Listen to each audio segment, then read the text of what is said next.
La création du monde et le péché originel. Chers frères et chers sauveurs, au commencement, Dieu créa le ciel, la terre, la faune, la flore et la race humaine.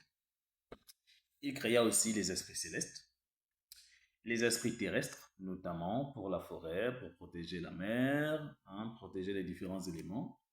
Ces esprits sont appelés l'armée de la nature. D'accord? Très souvent, dans la Bible, quand vous lisez, vous voyez que Dieu dit, il a fini de créer la terre, il a fini de créer la mer, créer les cieux et tout ce qu'elle renferme, ainsi que leur armée. Puis il y a eu le péché originel par séduction du serpent. La première femme et le premier homme ont mangé le fruit qui leur a été défendu par le Créateur, le fruit de l'arbre de la connaissance du bien et du mal dans le jardin d'Éden, ce qui est le premier dérèglement naturel sur la terre. Attention, Dieu n'a pas interdit ce fruit pour priver l'homme d'intelligence ou de liberté, mais pour le préserver d'un fardeau qu'il n'était pas capable de porter. Ce n'était pas fait pour nous.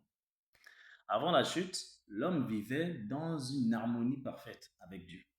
Quand je dis la chute, je parle du fait de manger ce fruit. Donc l'homme vivait dans une harmonie parfaite avec Dieu.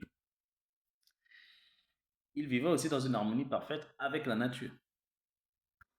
Il vivait aussi dans une harmonie parfaite avec toutes les autres créatures, toutes les autres créations de Dieu. Il ne connaissait ni la peur, ni la honte, ni la douleur, car tout en lui était ordonné par la présence divine. Le bien n'était pas un concept à apprendre, mais une réalité vécue dans la communion avec le Créateur. En mangeant de ce fruit, l'homme a voulu distinguer par lui-même le bien du mal, c'est-à-dire remplacer la sagesse divine par sa propre logique. Ce geste a ouvert en lui une conscience non pas éclairée, mais troublée. Il a pris conscience du mal, mais sans en avoir le remède.